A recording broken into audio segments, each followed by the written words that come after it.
क्या आपने कभी किसी प्रभावशाली पद पर बैठे व्यक्ति को देखकर सोचा है, ये इंसान आखिर यहां तक पहुंचा कैसे? हम सब ने ऐसा होते देखा है।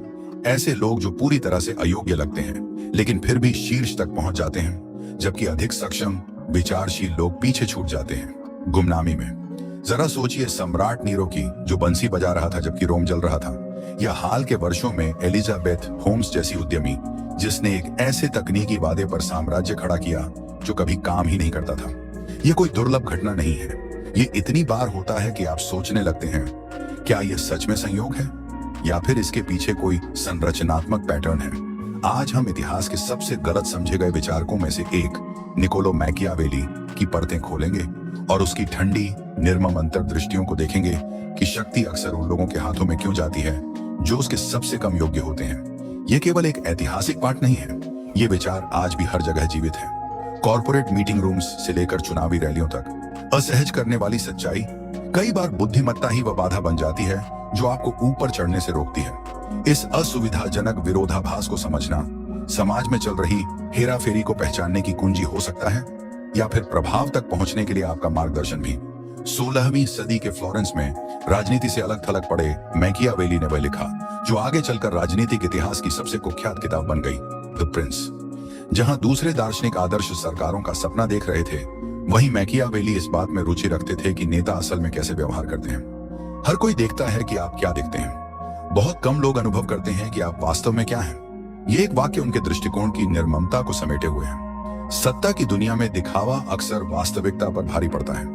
यही हमें पहली बड़ी सुराग देता है कि अयोग्यता क्यों ऊपर उठती है। सक्षम दिखना वास्तव में सक्षम होने से ज्यादा मायने रखता है। मैकियावेली ने एक गहरा सत्य देखा, बुद्धिमान शासक अक्सर अपनी ही बुद्धि के कारण सत्ता से चूक जाते हैं। क्यों? क्योंकि बुद्धिमत्ता के साथ कुछ असुविधाजनक गुण आते हैं। आलोचनात्मक सोच, नैतिक सीमाएं, आत्मचिंतन। ये गुण जितने प्रशंसनीय हैं, सत्ता की दौड़ में उतने ही बाधक बन सकते हैं। कल्पना कीजिए, कोई वाकई समझदार व्यक्ति किसी सत्ता संरचना में प्रवेश करता है। वह वहां पर सूक्ष्मताओं को देखता है जहां अन्य लोग केवल काले सफेद उत्तर देखते हैं। वह स्वयं पर सवाल उठाता है जबकि बाकी लोग आत्मविश्वास से भरी घोषणा करते हैं। वह सीमाओं को समझता है जब दूसरे दिखावा करते हैं, लेकिन उन प्रणालियों में जहां धृष्ट विश्वास विचारशील सतर्कता पर भारी पड़ता है, वहां ये गुण दुर्बलता बन जाते हैं। सोक्रेटिस को देखिए, जिसे हर चीज पर सवाल उठाने के लिए मार दिया गया, और उन लोकप्रिय नेताओं से तुलना कीजिए जो मैं ही समाधान हूं जैसे नारे लगाकर सत्ता में पहुंचे। सोक्रेटिस जिसने कहा, मैं केवल इतना जानता हूं कि मैं कुछ नहीं जानता, दर्शन में अमर हो गया, लेकिन राजनीति में वह असफल था। इतिहास ऐसे नेताओं से भरा पड़ा है जो अधूरे विचारों के बावजूद पूरी दृढ़ता से बोले और जीत गए। 2017 में प्रकाशित एक विवादास्पद अध्ययन जर्नल ऑफ मैनेजमेंट में ने और भी गहराई जोड़ी। इसमें कहा गया कि बुद्धिमत्ता और नेतृत्व सफलता के बीच एक सीमा तक संबंध होता है, लेकिन उसके बाद यह उल्टा असर दिखा सकती है। IQ अगर 120 से ऊपर हो जाए तो अत्यधिक बुद्धिमान लोग दूसरों को प्रभावित करने में कठिनाई महसूस करते हैं। सरल शब्दों में कहें तो बहुत ज्यादा समझदार होना आपके नेतृत्व की संभावना को कम कर सकता है। आप इस अध्ययन से सहमत हो या नहीं, यह जरूर सोचने पर मजबूर करता है कि किस प्रकार की बुद्धिमत्ता वास्तव में सत्ता पाने में काम आती है। कच्ची बुद्धि की तुलना में सामाजिक समझ और आत्मविश्वास अधिक प्रभावशाली हो सकते हैं। और यही हम एक और मनोवैज्ञानिक सिद्धांत की ओर बढ़ते हैं, जो समझाता है कि अयोग्य व्यक्ति अक्सर शीर्ष पर क्यों पहुंच जाते हैं। क्या आपने कभी देखा है कि जो व्यक्ति सबसे जोर से बोलता है, अक्सर वही सबसे अधिक ध्यान आकर्षित करता है, चाहे वह कोई मतलब की बात कर रहा हो या नहीं। यह व्यवहार हमारी गहरी जड़ों वाले संज्ञानात्मक पूर्वाग्रहों को छूता है। 1990 के दशक में मनोवैज्ञानिक डेविड डनिंग और जस्टिन क्रूगर ने एक घटना पहचानी, अब जिसे डनिंग क्रूगर प्रभाव कहा जाता है। यह एक मानसिक भ्रम है जहां सीमित ज्ञान या कौशल वाले लोग अपनी क्षमताओं को जरूरत से ज्यादा समझते हैं, जबकि वास्तव में ज्ञानी लोग खुद पर संदेह करते हैं। मूर्ख सोचता है कि वह बुद्धिमान है, लेकिन बुद्धिमान जानता है कि वह मूर्ख है, शेक्सपियर ने लिखा था। डनिंग क्रूगर प्रभाव का सार इस पंक्ति में समाया है और आधुनिक शोध भी इसे पुष्टि करते हैं। 2020 के एक अध्ययन ने बताया कि जो लोग अत्यधिक आत्मविश्वास दिखाते हैं, उन्हें ज्यादा नेतृत्व योग्यता वाला समझा जाता है, चाहे वे वास्तव में कितने भी अक्षम हों। लोग उन्हें फॉलो करते हैं जो खुद को लेकर आश्वस्त लगते हैं, न कि उन्हें जो सही मायनों में जानकार होते हैं। जॉर्ज आर्मस्ट्रॉन्ग कस्टर को याद कीजिए, जिसकी अंधी घमंड ने उसे बर्बाद कर दिया, लेकिन उसने तेजी से पदोन्नति पाई। या आधुनिक टेक संस्थापकों को देखिए, जो भव्य घोषणाओं से अरबों जुटा लेते हैं, भले ही उनके व्यापार मॉडल खोखले हों। वीवर्क के एडम न्यूमैन का उदाहरण लें, जिसकी लगातार आत्मविश्वासी बातों ने निवेशकों को आकर्षित किया, जब तक कि भ्रम टूट नहीं गया। यह चलन केवल पश्चिमी देशों तक सीमित नहीं है। जापान में सॉफ्टबैंक के मासायोशी सोन ने असफल तकनीकी परियोजनाओं में 70 अरब डॉलर गंवाए, फिर भी करिश्माई संवाद से निवेशकों का विश्वास बनाए रखा। रूस में सोवियत पतन के बाद व्यापारिक दिग्गज कौशल से नहीं, बल्कि दिखावे और संबंधों से ऊपर उठे। इसके विपरीत सिंगापुर ने ऐसी संस्थागत प्रणाली बनाई जहां दिखावा योग्यता पर हावी न हो सके। 2012 में स्टैनफोर्ड और ह्यूस्टन विश्वविद्यालय के शोधकर्ताओं ने एक चौंकाने वाली बात कही। अराजक या बिना संरचना वाले वातावरणों में नेतृत्व के उभरने का सबसे अच्छा संकेतक प्रतिभा नहीं, बल्कि नार्सिसिज्म यानी आत्ममुग्धता हो सकता है। आत्ममुग्ध लोग बेहतर प्रदर्शन नहीं करते, लेकिन उन्हें लगता है कि वे करते हैं और बाकी लोग भी यही मान लेते हैं। हम इस झांसे में क्यों फंसते हैं? क्योंकि हमारा दिमाग शॉर्टकट पसंद करता है। निश्चितता का अनुभव हमें योग्यता का भ्रम देता है। निर्णायकता को हम स्पष्टता मान लेते हैं। ये प्रवृत्तियां हमारे पूर्वजों को जिंदा रखने में मददगार थीं, लेकिन आधुनिक जटिल दुनिया में असफल साबित होती हैं, जहां असली विशेषज्ञ ग्रे क्षेत्रों में सोचते हैं। यह समझाता है कि अयोग्य लोग कैसे ऊपर पहुंचते हैं, लेकिन वे वहां टिकते कैसे हैं। मैकियावेली ने एक डरावनी बात कही, ताकतवर लोग अपनी अयोग्यता के बावजूद नहीं, बल्कि उसी के कारण सत्ता में टिकते हैं। एट द प्रिंस में उन्होंने लिखा, किसी शासक की बुद्धिमत्ता का पहला संकेत यह है कि वह किन लोगों से खुद को घेरता है। यानी कमजोर नेता अपने से भी कमजोर लोगों को साथ रखते हैं। यह एक रक्षात्मक रणनीति है। वह ऐसे लोगों को चुनते हैं जो उनके लिए कोई खतरा न बने। यह एक लहर पैदा करता है। अयोग्यता पूरी संस्था में फैल जाती है। मनोवैज्ञानिक टोमा कमोरो प्रीमुसिक इसे प्रतिस्पर्धा भयभीत व्यवहार कहते हैं, जहां असुरक्षित नेता उन लोगों को बढ़ावा देते हैं जो उन्हें चुनौती नहीं देंगे। वफादारी योग्यता पर भारी पड़ती है। मौन सहमति स्वतंत्र सोच से आगे निकल जाती है। नतीजा, संपूर्ण प्रणाली से असली प्रतिभा गायब हो जाती है। सम्राट कॉमोडस को लें, जिसने चापलूसों के लिए अपनी पूरी प्रशासनिक व्यवस्था नष्ट कर दी। या ब्राजील की राजनीति को देखें, जहां पद नियुक्तियां योग्यता के बजाय संबंधों पर निर्भर करती हैं। जिम्बाब्वे में मुगाबे के शासन के अंतिम वर्षों में पेशेवरों की जगह वफादारों ने ली, जिससे संस्थाएं ढह गईं। इस प्रवृत्ति को एक नाम दिया गया है, होमोफिली, यानी अपनी जैसी सोच वाले लोगों के साथ जुड़ने की आदत। नेतृत्व में इसका अर्थ है एक प्रतिध्वनि कक्ष, जहां चुनौतीपूर्ण दृष्टिकोणों को चुप करा दिया जाता है। क्या आपने कभी ऐसा कार्यस्थल देखा है जहां कठिन सवाल पूछने पर आपको ही गलत ठहरा दिया गया?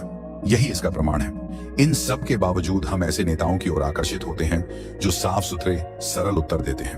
क्यों? क्योंकि सरलता सुकून देती है, और इस अशांत दुनिया में निश्चितता ऑक्सीजन जैसी लगती है। असली विशेषज्ञ ग्रे में बात करते हैं। वे मानते हैं कि वे सब कुछ नहीं जानते। वे जरूरत से ज्यादा बातें नहीं करते, लेकिन यह हमारी बेचैनी को शांत नहीं करता। अधिकांश लोग बाहरी रूपों से ही संतुष्ट हो जाते हैं, जैसे कि वे वास्तविकता हों।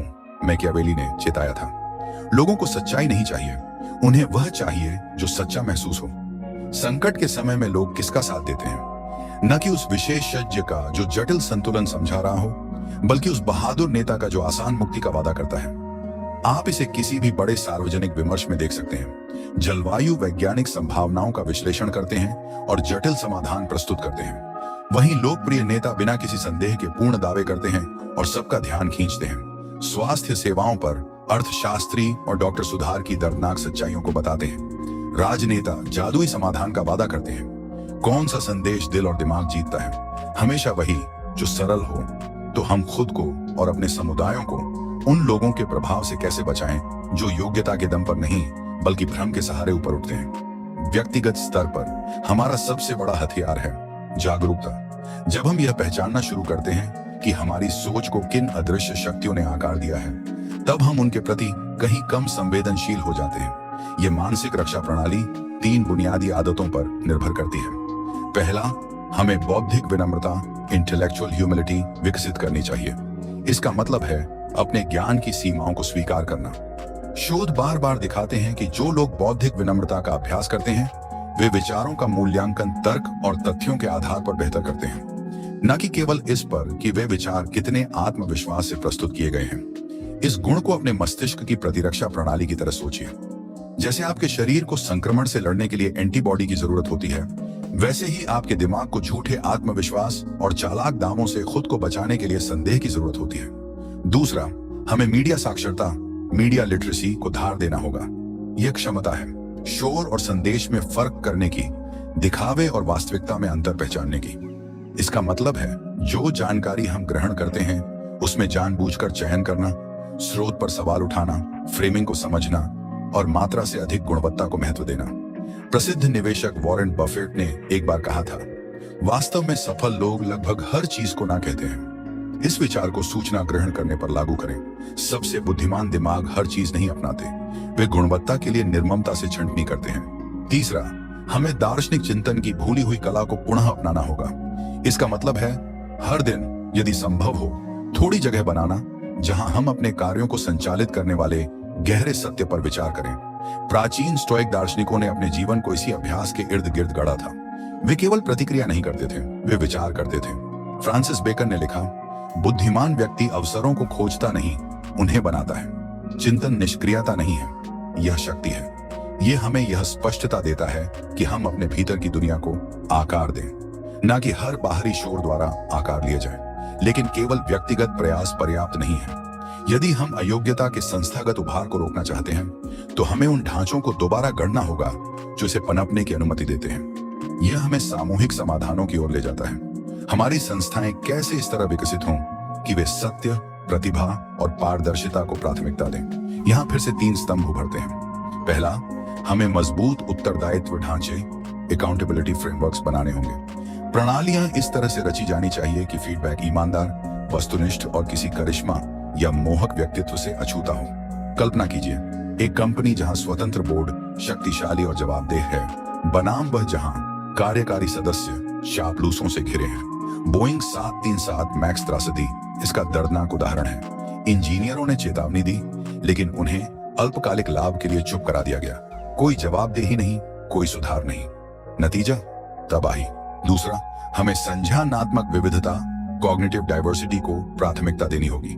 यह केवल प्रतीकात्मकता नहीं है, यह प्रदर्शन की बात है। विविध टीमें केवल कागज पर अच्छी नहीं दिखती, वे समरूप टीमों से बेहतर प्रदर्शन करती हैं। क्यों? क्योंकि वे एक दूसरे के दृष्टिकोणों को चुनौती देती हैं। वे समस्याओं को विभिन्न दृष्टिकोणों से देखती हैं। वे इको चैम्बर्स का प्रतिरोध करती हैं। जब कमरे में भिन्न आवाजें नहीं होती तो मान्यताएं बिना जांचे चली जाती हैं और गलतियां हम बढ़ती जाती हैं। तीसरा, हमें कट्टर पारदर्शिता, रेडिकल ट्रांसपेरेंसी को लागू करना होगा। जटिलता कभी भी अयोग्यता के लिए पर्दा नहीं बननी चाहिए। इसलिए सरकारों में सनशाइन कानून होते हैं। इसलिए डॉक्टर हितों के टकराव को सार्वजनिक करते हैं। यह केवल जवाबदेही की बात नहीं है, यह धोखे को खुले में छिपने से रोकने की कोशिश है। जब निर्णय प्रक्रिया अपारदर्शी हो जाती है तो भ्रष्टाचार चुपचाप अंदर घुस आता है। इन तीनों स्तंभों, व्यक्तिगत और संस्थागत के केंद्र में है शिक्षा, लेकिन केवल तकनीकी शिक्षा नहीं। हमें लोगों को कैसे सोचना है यह सिखाना होगा। क्या सोचना है यह नहीं, आलोचनात्मक सोच, नैतिक निर्णय, ऐतिहासिक संदर्भ, इन्हीं से महान सभ्यताएं बनती हैं। एथेंस ने अकादमी को जन्म दिया। पुनर्जागरणकालीन फ्लोरेंस ने मानवतावाद को पोषित किया।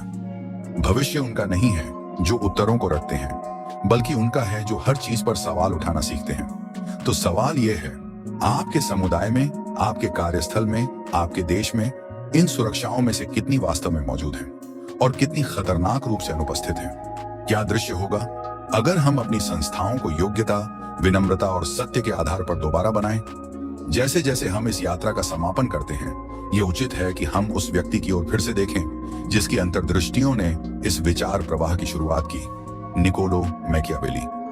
सदियों से मैकियावेली को गलत समझा गया, उसे निंदक, यहां तक कि शैतान तक कहा गया। लेकिन उसका उद्देश्य धोखे की महिमा करना नहीं था, वह तो उसे उजागर करना चाहता था। वह मानता था कि सत्ता के आदर्श नहीं, बल्कि वास्तविक यांत्रिकी को समझे बिना हम कुछ बेहतर बना ही नहीं सकते।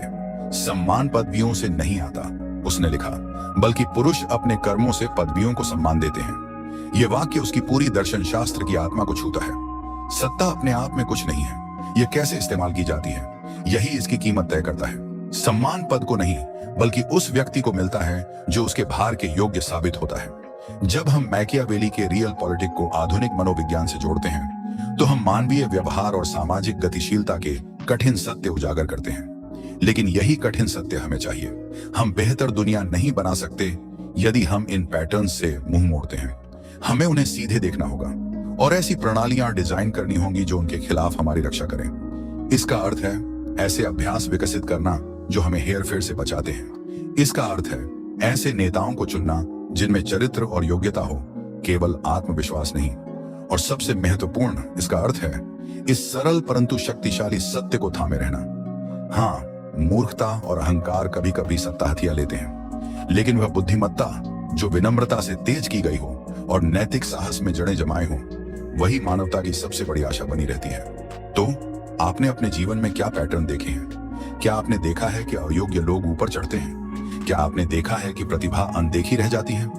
नीचे टिप्पणी में अपने विचार साझा करें और यदि यह संदेश आपसे जुड़ा महसूस होता है तो इसे दूसरों के साथ जरूर साझा करें।